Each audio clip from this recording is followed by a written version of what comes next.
بسم الله الرحمن الرحيم الحمد لله رب العالمين والصلاة والسلام على أشرف الأنبياء والمرسلين نبينا محمد وعلى آله وصحبه أجمعين وبعد السلام عليكم ورحمة الله. Continuing on Surah Al-Baqarah, last week we finished ayah number 4 والذين يؤمنون بما أنزل إليك وما أنزل من قبلك وبالآخرة هم يوقنون. All of these characteristics are describing the first description of the muttaqeen. Allah subhanahu wa ta'ala says about in the beginning, Alif Lam Mim, ذَلِكَ الْكِتَابُ لَا رَيْبَ فِيهِ هُدًى لِلْمُتَّقِينَ, guidance for those who have taqwa. And then he went and described who are the muttaqeen.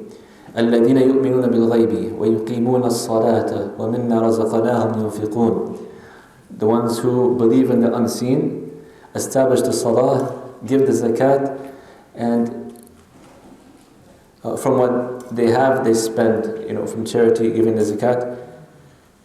وَالَّذِينَ يُؤْمِنُونَ بِمَا أَنزِلَ إِلَيْكَ, and they believe in what was revealed to you, Muhammad sallallahu alaihi wasallam, the Quran, وَمَا أَنزِلَ مِن قَبْلِكَ, and all the books that were revealed to the prophets before us, of Musa, the Tawrat, the Zabur of Dawood, the Injil of Isa alayhi salam, and all the books that were sent down. وَبِالْآخِرَةِ هُمْ يُوقِنُونَ, and then in the akhirah, in the next life, in the pillars of iman, the believers, they have yaqeen, no shak, no doubt. And then for those descriptions, if they fulfill these rights of the muttaqeen and the belief in Allah subhanahu wa ta'ala and the establishment of the prayer and giving the zakat and believing in all the pillars of iman, أُولَٰئِكَ عَلَىٰ هُدًى مِّن رَبِّهِمْ وَأُولَٰئِكَ هُمُ الْمُفْلِحُونَ. These are the ones who are upon guidance from their Lord, and these are the ones who are the muflihun. The Imam, he says, Imam Al-Baghawi rahimahullah ta'ala, قوله ta'ala أولئك أي أهل هذه الصفة. These are the people of these characteristics. These are the ones who have hudan from Allah subhanahu wa ta'ala, and they are the ones who are successful. وأولا كلمة معناها الكناية عن جماعة. So ulu is basically a group of people, meaning the group of the Muslimin. على هدى أي رشد وبيان وبصيرة, the ones who are upon guidance and clarification and clear vision. The believers, they have clearness from Allah subhanahu wa ta'ala. They see with the light of Allah subhanahu wa ta'ala. They know the correct way. من ربهم, from their Lord. وأولئك هم المفلحون أي الناجحون. المفلحون هم الناجحون, the ones who are successful. والفائزون, the ones who basically, all these different words imply the meaning of success. They are successful in the dunya and in the akhirah. فاز بالجنة ونجوا من النار من زحزح عن النار وأدخل الجنة فقد فاز. Allah subhanahu wa ta'ala says in another ayat, whoever escapes the hellfire and enters into Jannah has indeed achieved the true success. ويكون الفلاح بمعنى البقاء. Also from the meaning of falah is baqa, which means permanence or being or staying.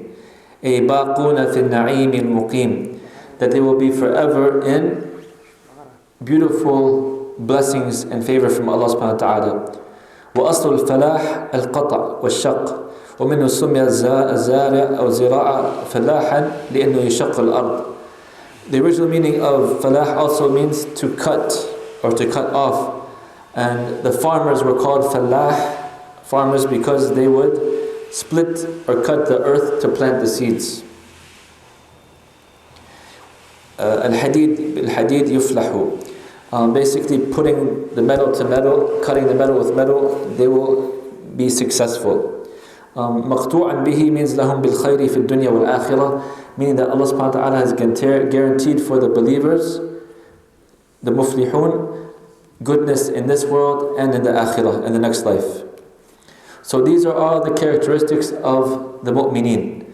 Allah subhanahu wa ta'ala, He started out with describing the characteristics of the believers, and now He's going to describe the disbelievers, the kuffar, and then He will discuss the munafiqeen. Like we said, about 5 ayat describing the believers, only 2 ayat describe the disbelievers, and 13 ayat to describe the hypocrites, munafiqeen. So in terms of creation, there's three types of creation.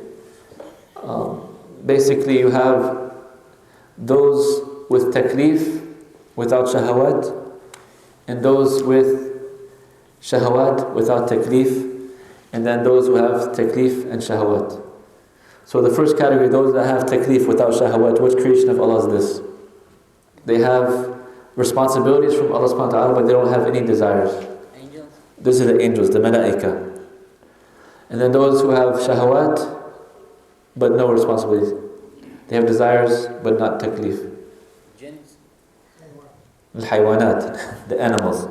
Right? They have the lower desires, but they don't have the responsibility. And then there is the last category, which is al-insi wal-jinn. They have taklif and they have shahawat. Right? So this is in terms of the creation in general. The scholars, just as a side point, they say that the more you are like the angels in terms of controlling your shahawat and fulfilling your takalif, you're closer to them. So you feel lighter, you feel closer to Allah subhanahu wa ta'ala. And the more you fulfill your desires and you leave your takalif, the more you're like the haywanat, so you feel heavy and you're closer to the earth and to lowness. This is a side point. So that's from terms of creation, those three categories. In terms of belief, Allah subhanahu wa ta'ala divides the people into also three categories: Iman, Kufr, and Nifaq. So we finished describing the mu'mineen with these attributes. Inshallah, may Allah subhanahu wa ta'ala make us of them. And now Allah subhanahu wa ta'ala is going to start describe the disbelievers. Very simple. They don't believe. إِنَّ الَّذِينَ كَفَرُوا سَوَاءٌ عَلَيْهِمْ أَأَنذَرْتَهُمْ أَمْ لَمْ تُنذِرْهُمْ لَا يُؤْمِنُونَ. Verily, the disbelievers, if you warn them or you don't warn them, they will not believe. ختم الله على قلوبهم وعلى سمعهم وعلى أبصارهم غشاوة ولهم عذاب عظيم. Allah subhanahu wa ta'ala has sealed their hearts and put a seal upon their hearing, and upon their vision is a cover, and they will have an extreme or severe punishment. لهم عذاب عظيم. So the Imam, he starts with the first part. إِنَّ الَّذِينَ كَفَرُوا يعني مُشْرِكِي الْعَرَبِ. Some scholars say it was the polytheists of the Arabs at the time. وقال الكلبي يعني اليهود. It's the Jewish people. والكفر هو الجحود. The meaning of kufr originally is basically to deny. وأصله من الكفر وهو الستر. And originally it's from the meaning which means a cover. Right? Why would kufr mean like cover? Even in English to language now we use the word cover. It comes from the word kufr actually. Why? You cover your nifaq. The person covers their iman. They cover their faith. Right? وَمِنْهُ سُمِّيَ اللَّيْلِ كَافِرًا. And that's why the layl, the night, is called kafir, because it covers the world with darkness. It covers the day with darkness. لأنه يستر الأشياء بظلمته, because it covers it with its darkness. وَسُمِّيَ الزُّرَّاءَ كَافِرًا. And the farmers used to be called kafir also. لأنه يستر الحب بالتراب, because he used to cover the dirt, the seeds with the dirt. So when the farmers, they dig and they put the seeds in, they cover it back up. They were called kafir also. So this is the linguistic meaning of kafir originally, which means to cover. وَالْكَافِرْ يَسْتُرُ الْحَقِّ بِجُحُودِهِ. And the disbeliever, the kafir, he covers the truth with his denial, basically, right? His going against. وَالْكُفْرُ عَلَى أَرْبَعَةِ أَنْحَاءٍ. And kufr can be divided into four categories: kufr inkar, وكفر جحود, وكفر عناد, وكفر نفاق.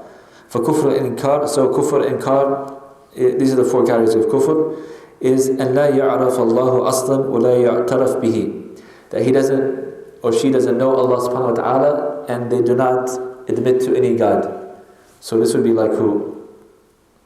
From modern times? Huh? Atheist. Kufr inkar, atheist, exactly. The atheists, they don't believe in God at all. They don't even acknowledge Allah subhanahu wa ta'ala.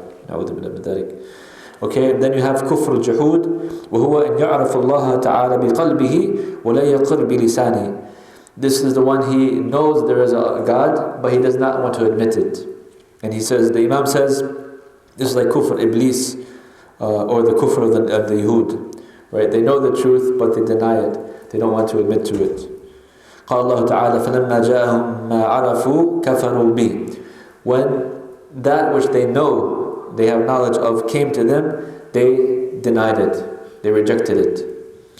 وكفر العناد هو أن يعرف الله بقلبه ويعترف بلسانه ولا يدين به. The kufr inad, which is like kind of stubbornness, like person is being disbelief out of stubbornness. He knows it in his heart, he even says it upon his tongue, but he does not act upon it.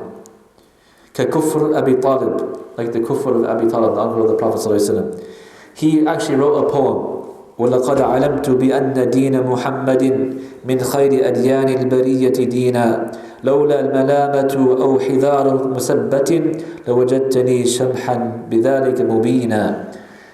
Abu Talib wrote a poem about his basically belief almost. He said that I know that the deen of Muhammad, the religion of Muhammad, is a good religion, right? It's a real true religion. But if it wasn't for the blaming of the people or the cursing of the people, meaning his, because of his pride, he was like the chief of the tribe, and he feared, people would say that he is, changing the ways of his forefathers and such like that. He said that he would be a Muslim basically, he would act upon it. But, subhanAllah, because of the bad company and the arrogance and the jahiliyyah, he died upon other than Islam. أما كفر النفاق فهو أن يقر بلسانه ولا يعتقد بقلبه وجميع هذه so the kufr of nifaq, of hypocrisy, is to say it upon the tongue but not to believe it in the heart. وجميع هذه الأنواع سواء في أن من لقي الله تعالى بواحد منها لا يغفر له. All four of these categories, if anybody has one or more of them, they will not be forgiven. Right? So whoever dies upon kufr or shirk, that's the one thing that Allah subhanahu wa ta'ala does not forgive. قوله تعالى سواء عليهم مستويا لديهم, it's equal upon them, right? If you warn them or you don't work with them. أنذرتهم خوفتهم وحذرتهم, if you warn them or you scare them, right? It will be equal. They don't change their ways. They don't care. Even if you warn them about the hellfire, even if you warn them about, the punishment that's going to come, or you give them good tidings of Jannah if you become believers, they won't change their ways. They don't care. They will stay upon their kufr. Right? The second ayah, ختم الله means طبع الله على قلوبهم فلا تعي خيرا ولا تفهمه. It means Allah subhanahu wa ta'ala, He covered or stamped or sealed their hearts, and they will not understand any good or comprehend any good, meaning the good of the religion. All these ayat that you see, like arran or ghishawa or khatam or taba'a, right, or aqfal, locks upon our clothing, these are all descriptions of the heart that has been sealed to the truth. They don't accept Islam, they don't accept Iman, right? And this is the greatest punishment of the dunya. وحقيقة الختم الاستيثاق من شيء كي لا يدخله ما خرج منه ولا يخرج عنه ما فيه. So the true meaning of khatam, like sealing or putting a stamp upon it, is that it means that whatever is in it is not going to come out, and whatever is from without is not going to come in. Right? This is the meaning of when does khatam on the heart. So the heart is sealed with the kufr. ومنه الختم على الباب. Then they say the lock or the seal upon the door, when it locks, it keeps those inside or from getting out, and it keeps those from outside from getting in. And قال أهل السنة أي حكم على قلوبهم الكفر لما سبق من علمه الأزلي فيهم. The people of Ahl Sunnah, and they say that Allah subhanahu wa ta'ala has put kufr upon their hearts for knowledge that He has had in His foreknowledge, basically. This one has some explanation to it, because Allah subhanahu wa ta'ala, He does not do khatam before they are given a chance, because that would be dhulm, right? It's not fair if Allah subhanahu wa ta'ala, He says, He puts a seal upon a person's heart so they can't understand the truth, and then punishes them, throws them in the hellfire for it. Hasha lillah. Allah subhanahu wa ta'ala doesn't do that. But some deviant groups actually say something like that, They say that Allah subhanahu wa ta'ala enforces, He makes some people kafir and some people mu'min, and He basically controls them like that and punishes them for that. And that's not the correct belief of Al-Sunnah. Al-Sunnah wal Jama'ah, we believe that Allah subhanahu wa ta'ala has given human beings the choice to choose from right or wrong. However, He knows the choice that person is going to make. An example of in the dunya I can give is like, it's a, وَلِلَّهِ مَثُلُ الْأَعْلَى, there's no comparison to Allah subhanahu wa ta'ala, but just a human example that we can kind of relate to. If you're a teacher, if some people have been teachers in school, you give all the students the same books, you give all the students the same support, for example, everything. But such and such students, they're going to get a bad grade, and such students are going to get a very good grade. Because you have a lot of experience in teaching, and you have experience with these students, right? You're not forcing them to fail, you're not helping them to be successful, but does that mean, that you're doing injustice to any of the students? No. Allah subhanahu wa ta'ala, He is Al-Alim, He knows everything. مَا كَانَ وَمَا كَائِنٌ وَمَا سَيَكُونُ وَمَا لَمْ يَكُنْ لَوْ كَانَ كَيْفَ يَكُونُ. Right? Everything that was, everything that is, everything that will be, everything even that wasn't, how it would be if it was, Allah subhanahu wa ta'ala, He knows. So just because He knows, it does not mean He forced anybody. Because He knows they're going to make those choices, He gave everybody the right way. Right? He gave us the sabilain, the two ways. He showed us the path to Jannah and the path to Nar. And He gave us the free will to decide which one we want to do. If you do the actions of the people of Jannah, you go to Jannah. If you do the actions of the people of Hellfire, you go to the Hellfire. So Allah subhanahu wa ta'ala, He knows. And what's the proof that He doesn't force anybody? It's in this ayah right here. Before, the first ayah was what we discussed about the disbelievers. إِنَّ الَّذِينَ كَفَرُوا. Right? So they disbelieve first. Then the second ayah, خَتَمَ اللَّهُ عَلَى قُلُوبِهِمْ. So the kufr and the inad and the disbelief and the rejection came first, and then the punishment of khitam or the qalb came after.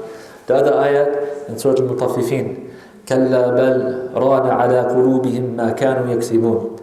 Right? مَا كَانُوا يَكْسِبُونَ, from what they used to earn, Allah subhanahu wa ta'ala did khatam upon their qulub. Right? So Allah subhanahu wa ta'ala لَا يَظْلِمُ أَحَدًا. Allah does not do injustice to anybody.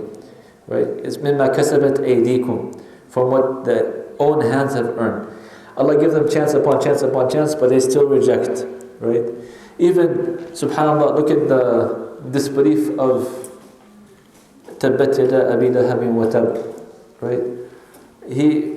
Allah subhanahu wa ta'ala حَكَمَ عَلَى كُفْرِهِ. He said that he is, him and his wife basically are going to the hellfire.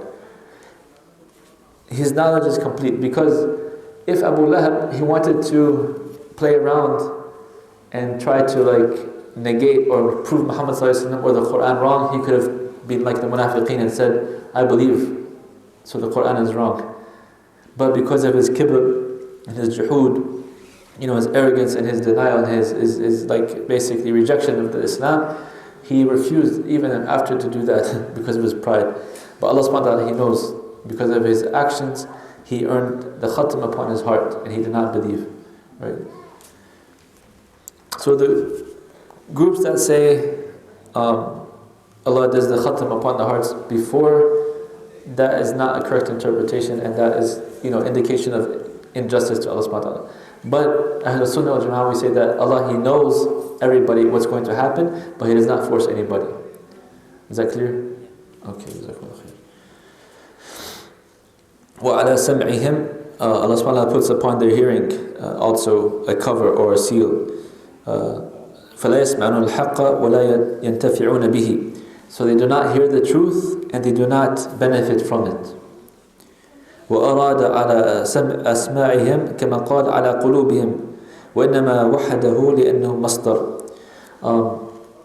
A grammatical point, it says سَمْعِهِمْ, which is like singular, because it is basically like a noun to cover all hearing, basically, right? Those all disbelievers, their hearing is stopped from hearing the truth once they reach that stage.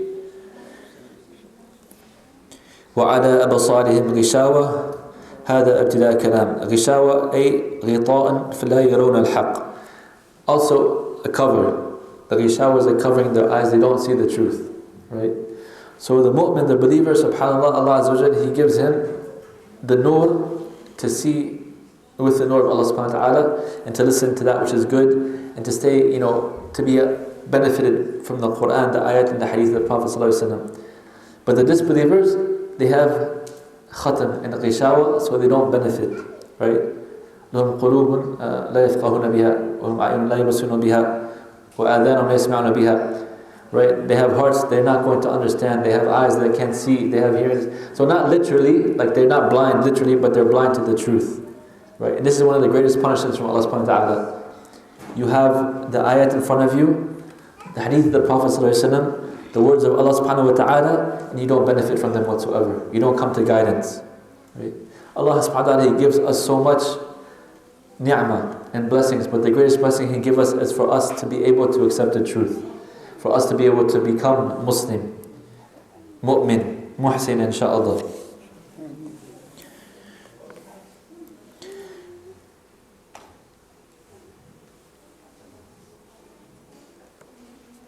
ولهم عذاب عظيم أي في الآخرة وقيل القتل والأسر في الدنيا والعذاب الدائم في الآخرة. The punishment for these people, they will have a severe punishment. Some scholars say that they will have punishment in the dunya, either through imprisonment or death penalty, or they will have punishment in the akhirah where they will have the hellfire forever. Right? We don't think about it sometimes, but has anybody experienced getting burned before, or like how painful that is? Some Salaf used to actually hold like the candle to their skin to see how it would feel, to remind them, right? This is just a temporary thing. No matter how much you get burned, it's just a temporary thing. But imagine a person not being able to escape that fire. And it's not the fire of the dunya. The fire of the dunya, the hottest fire of the dunya doesn't equal even like 1/70 of the fire of the hellfire. And Allah subhanahu wa ta'ala will make that their skin is thick, extra thick, and they will be extra large, so they will have more severe punishment over and over. Right? So it shows that the sin of disbelief is the most grievous of sins, because that's the one sin that Allah subhanahu wa ta'ala does not forgive. And that's the one sin that is deserving of the hellfire, and the punishment is so severe. Right? And more than that, they won't even be able to see Allah subhanahu wa ta'ala Yawm al-Qiyamah. For the believers, they will have Jannah, and they will get to see Allah subhanahu wa ta'ala, their Lord, their Creator. In the dunya you can't see Allah, but you believe in Him, and you work, and you do the good deeds, and you hope for Him, and you hope for Jannah. So in the akhirah, one of the greatest gifts of Jannah will be to see your Creator. And for the people of the hellfire, one of the greatest punishments will be, they will never be able to see Allah subhanahu wa ta'ala. Right? كَلَّا بَلْ رَانَ عَلَىٰ قُلُوبِهِمْ مَا كَانُوا يَكْسِبُونَ كَلَّا إِنَّهُمْ عَنْ رَبِّهِمْ يَوْمَئِذٍ لَمَحْجُوبُونَ. They will have a hijab between them and Allah subhanahu wa ta'ala. They disbelieve Him in the dunya, and they won't have the pleasure of seeing Him in the akhirah. And worse than that, this continuous adab. May Allah protect us from that. And the original word of the adab, وَالْعَذَابْ كُلُّ مَا يُعَانِي الْإِنسَانُ وَيُشَقُّ عَلَيْهِ. Anything that causes suffering to a person or makes it difficult for a person is called adab. And then Khalil, who was a famous grammarian and Arabic linguist from the past, he said, Al-adab ma yamna al-insanu an muradihi. The adab is something that prevents a person from reaching his goals or reaching his desires. وَمِنْهُ الْمَاء الْعَذْبِ لِأَنَّهُ يَمْنَعَ الْعَطْشِ. So sometimes you'll see that water is described as the adab. It's because the water prevents thirst, right? Just like in the adab al-akhirah, they will be prevented from any khair. In the hellfire, the people will be prevented from any khair. So I used to actually wonder when I was younger why they call it ma al-adab. Like, why is it means like punishment almost. But the meaning is that the water actually prevents thirst, right? Just like the adab in general prevents somebody from what they desire the most. So the people of the hellfire, they will desire the most to just get out, right? And they won't be able to. They will get so bad, they wish they were turab. يَا لَيْتَنِي كُنْتُ تُرَابًا. Right? Can you imagine that they won't even want to exist? That's how bad the punishment is. May Allah protect us from that. So those are the first two categories of, in terms of the iman. We said mu'mineen, and now Allah subhanahu wa ta'ala finished describing al-kafirin, and now He will go into the munafiqeen. So we said the mu'mineen was 5 ayah, the kafirin was only 2 ayah, the munafiqeen is 13 ayah, right? Why is this? Anybody have an idea? We talked about it once before, but maybe you don't remember, or... Nifaq is very important, and it's not easily identified, so it's more stressed upon in Islam to be cautious of not being a munafiq, because the Islam is clear, you announce it, and the inkar is also clear, you deny it. What remains in between, and you don't know, because it says kalima, la ilaha illallah Muhammadur Rasulullah, but still they don't believe in heart, so it's hard to identify them. Yes, mashallah. It's hard to identify the munafiq, and that's why Allah subhanahu wa ta'ala is giving us all these descriptions of them to give us a clear sight of who the munafiqeen, right? And also, like he said, the Muslim, the mu'min is simple. He believes in Allah subhanahu wa ta'ala, he does the good, he stays away from the evil. The kafir is simple. He disbelieves in Allah and khalas. He announces it out loud so everybody knows it. But the munafiq, he's complex. Because he announces Islam, he prays, he fasts, but inside he doesn't believe. And the munafiqeen are actually more of a threat to the ummah of Muhammad ﷺ than the kafirin, right, in general. And if you look in the history of Islam, a lot of the times, if not most of the times, the ummah was destroyed or hurt or put back because of the evil effect of the munafiqeen, the hypocrites, right? And the Prophet ﷺ, he warned about this in many ahadith, how they will come from even your skin and they will speak your language, but they will be more evil to you than the disbelievers, right? So they're very dangerous. So that's why some of the scholars say that Allah subhanahu wa ta'ala, He spent many ayat discussing them, so the believers will take the precautions and have a better understanding of them, so inshallah not to be trapped by them. Obviously, we can't know for sure every single munafiq, but sometimes Allah subhanahu wa ta'ala gives the signs of who is a munafiq. So he starts off, وَمِنَ النَّاسِ مَنْ يَقُولُ وَآمَنَّ بِاللَّهِ. So there are some people who say or claim they believe in Allah subhanahu wa ta'ala. This is revealed for the hypocrites. Abdullah ibn Ubay ibn Salul, Mut'ab ibn Qushayr, Wajid ibn Qais, wa ashabihim. Some scholars say that was revealed specifically for some of these people that lived at the time of the Prophet ﷺ. These were the hypocrites. حيث أظهروا كلمة الإسلام ليستموا من النبي صلى الله عليه وسلم وأصحابه. They apparently said the word of Islam so they can be safe from the Prophet ﷺ and the companions, meaning that they won't be outward enemies. وَاعْتَقَدُوا خِلَافَهَا, but they believed in the opposite. وَأَكْثَرُهُم مِنَ الْيَهُودِ, and most of them are from the Jewish people. وَالنَّاسِ جَمَعَ إِنسان سُمِيَ بِهِ لِأَنَّهُ أَحَدَ إِلَيْهِ فَنَسِيَ. So the word insan or nas comes from the word insan, and it has two meanings, the scholars say. One meaning comes from the word to forget, right? Because we took an oath or we made a promise to Allah subhanahu wa ta'ala to believe in Him before we were even created.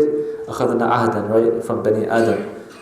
And we forgot, many people forgot that oath. So that's why an insan, لِنِسْيَانِهِ, for his forgetfulness. كما قال تعالى وَلَقَدْ عَهِدْنَا إِلَىٰ آدَمَ مِنْ قَبْلُ فَنَسِيَ. As Allah said that we promised, or we took the oath from Adam before and he forgot. وَقِيلَ لِظُهُورِهِ مِنْ قَوْلِهِمْ آنَسْتُ. The other meaning of ins or insan or humans, the meaning comes from the word anastu, which means to take pleasure or to take company. Like the word Tunis, that's what they say originally from. My father's from Tunis. My mom's from Maghreb. So but anastu, like you take pleasure in company, you get together. So people in general are a social creature, right? So that's why we're called insan or nas, right? Because we come together or we can take pleasure. So وَمِنَ النَّاسِ مَنْ يَقُولُ وَآمَنَّ بِاللَّهِ. So some from these people, they say they believe in Allah, وَبِالْيَوْمِ الْآخِرِ, and the Akhirah, وَمَا هُمْ بِمُؤْمِنِينَ, but they are not believers. يُخَادِعُونَ اللَّهَ. They think that they're fooling Allah subhanahu wa ta'ala, but they are the ones who are fooled.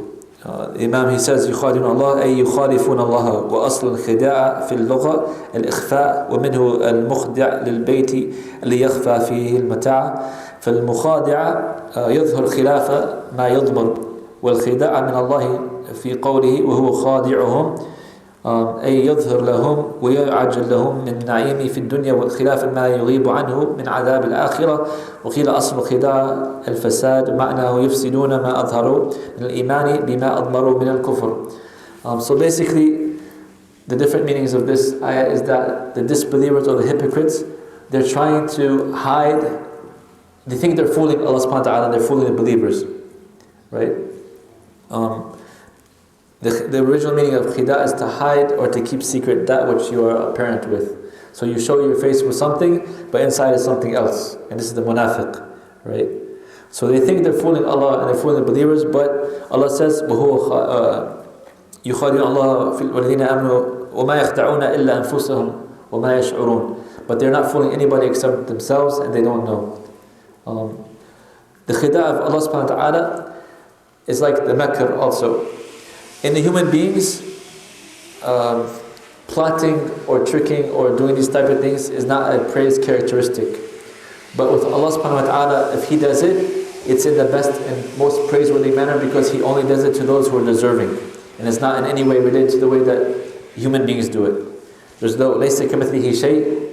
There's no comparison to Allah subhanahu wa ta'ala. So any action He does is the best of actions, the most perfect of actions, the most beautiful actions.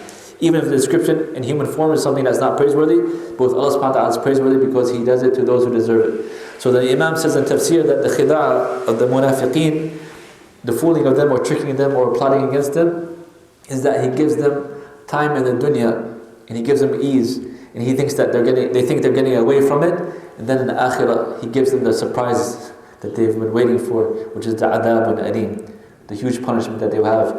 Dark al-asfali min an-nar, the lowest part of the hellfire, that they will be there forever. That's the true khida' for them.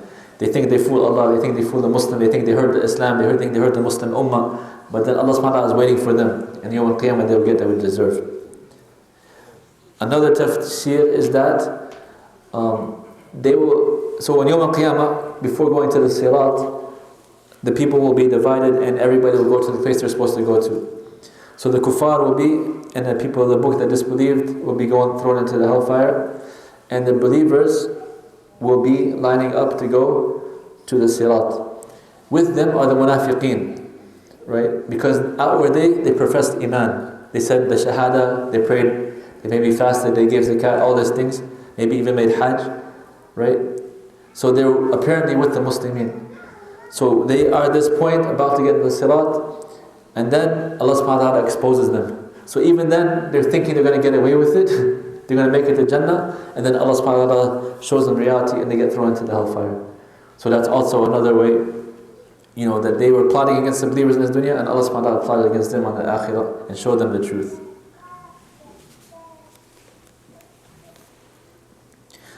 وقوله وهو خادعهم أي يفسد عليهم نعيمهم في الدنيا بما يسيرهم إليه من عذاب الآخرة.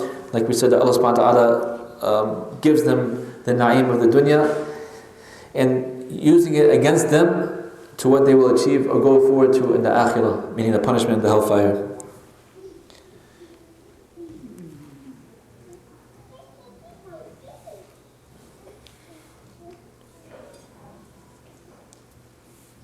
ومعنى يخادعون قال الحسن معناه يخادعون الرسول صلى الله عليه وسلم كما قال الله تعالى إن الذين يؤذون الله أي أولياء الله وقيل ذكر الله ها هنا تحسين.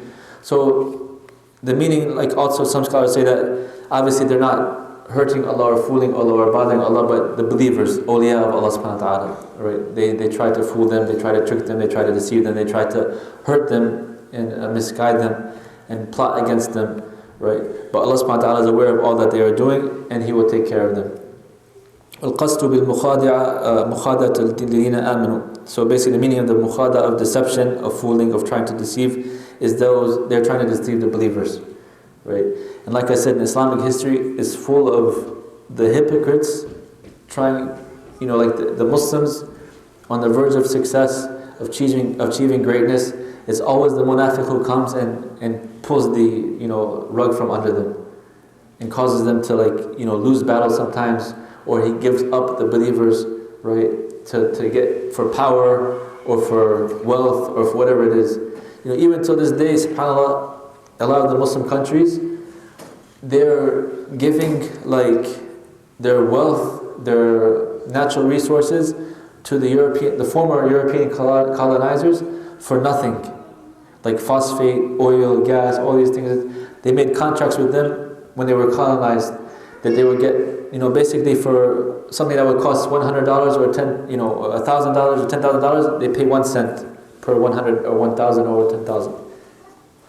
How did they get these contracts? Right? From the munafiqeen, the people that they want to get rich themselves, they want to get power, they want to get position, and they sold their country, they sold their fellow Muslims for a cheap price. Right? Until the day, still the Muslims are suffering, but inshallah, Allah subhanahu wa ta'ala, He lifts this cover or this nifaq from our ummah.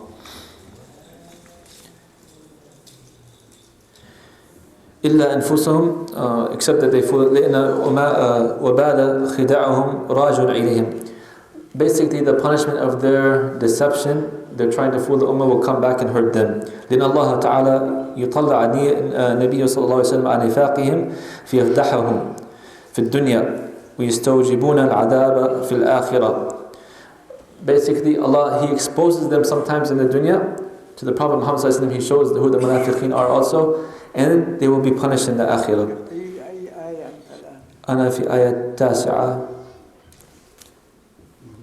سورة البقرة. وما يشعرون أي لا يعلمون أنهم يخادعون أنفسهم. لا يشعرون means they don't know. They don't know that they're fooling themselves. Right? The munafiq, they think they're slick. They think they're winning. They think they fooled everybody. They're going to be successful. They got their wealth. They have their position. Right? They hurt the Muslims. They got away with it. They didn't get caught. But they don't know. لا يشعرون وما يشعرون that Allah subhanahu wa ta'ala is watching and they're going to get what they deserve. عاجلا أو آجلا. In the dunya or in the akhirah.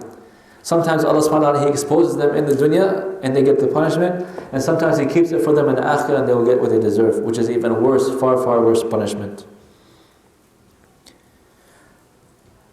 في قلوبهم مرض. They have a sickness in their heart, and that's the shak and the nifaq, the doubts and the hypocrisy.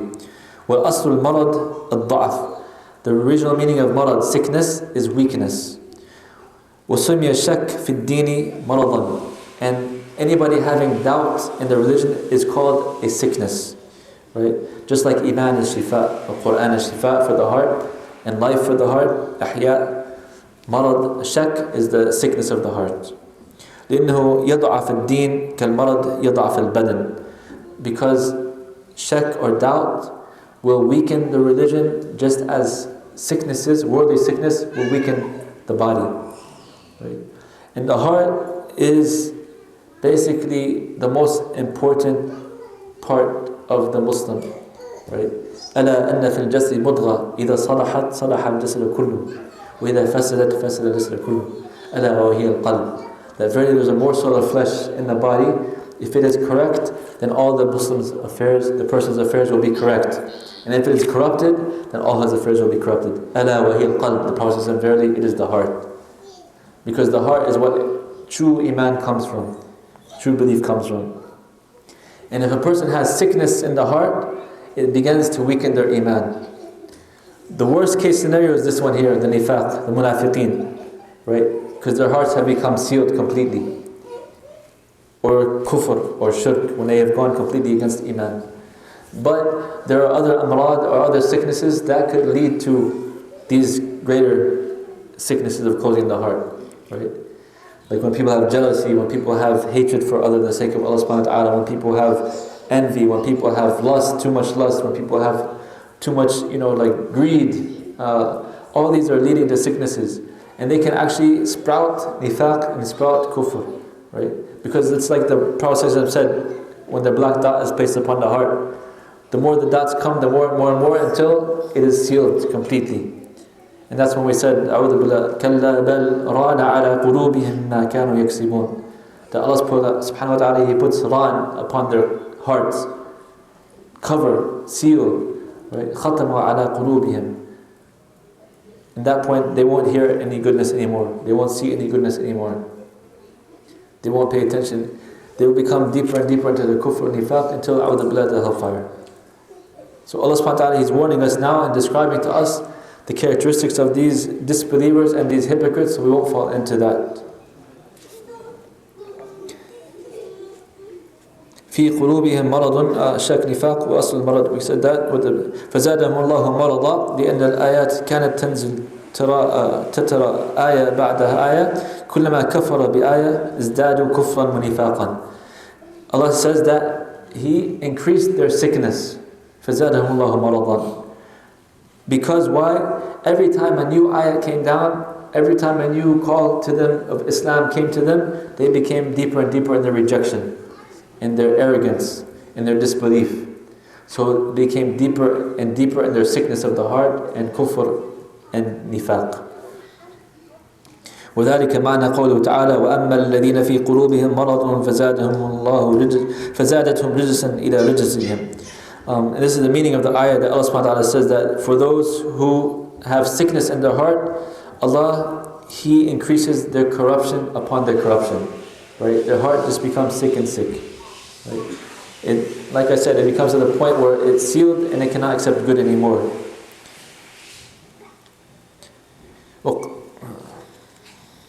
وَلَهُمْ عَذَابٌ أَلِيمٌ مُؤْلِمٌ يُخْلَصْ وَجَعَهُ إِلَى قَلْبِهِمْ. That basically they will have a severe punishment بِمَا كَانُوا يَكْذِبُونَ, from what they used to lie about, or what they used to try to deceive the Muslims about. Another ayah, another qira'ah, وَمَا كَانُوا بِمَا كَانُوا يُكَذِّبُونَ. Right? So this is from the hypocrites. Allah subhanahu wa ta'ala, He places the punishment upon them by having their hearts sealed, and they could be exposed in the dunya, but even if they get away with it in the dunya, then they will be taken into account in the akhirah. Right? Nobody's going to escape death. I don't care if they're atheists or whatever they say, they don't believe in God, whatever they say, they cannot deny the fact that every human being, كُلُّ نَفْسٍ ذَائِقَةُ الْمَوْتِ, everyone will die. Right? And then the truth will come. Those who were mu'min, muhsin, Muslim, fearing Allah, hoping for His rahmah, fearing His adab, they will be the happiest yawm al-qiyamah. When they die, the bushra will start. The angels will come and take them in the best of manners. And they will start seeing their place in Jannah and saying, Allah subhanahu wa ta'ala, hurry, make the qiyamah come so I can go to my home in Jannah. And then the munafiq and the kafir, when they die upon their kufr, the reality of punishment will begin. From the moment the angel is taking their soul, even their soul is saying, don't take me out, please don't take me out, because they're so scared of what's happening. And the angel takes their soul out. And it just gets worse and worse and worse from there, until a'udhu billah, Jahannam. So the munafiqeen don't think that they can, they will get away with it. Right? All the damage that has been done, all the people that maybe apparently got away with it, they're not going to get away with it in the akhirah. So we'll stop here inshallah, and we'll start ayah number 11 next week. If there's any comments or corrections or questions, tafaddalu. We have about 2 or 3 more minutes and then we will start. You seem to have repeated many times same things. Oh yeah? Yeah. Alhamdulillah. Inshallah it's beneficial. It's better to go faster and finish. I've covered only every ayah I do each week. I spent more time on certain concepts because it needed more explanation, but I haven't repeated that. Come back. No, I didn't go back. I go back in the beginning just to do muraja, but Okay. inshallah.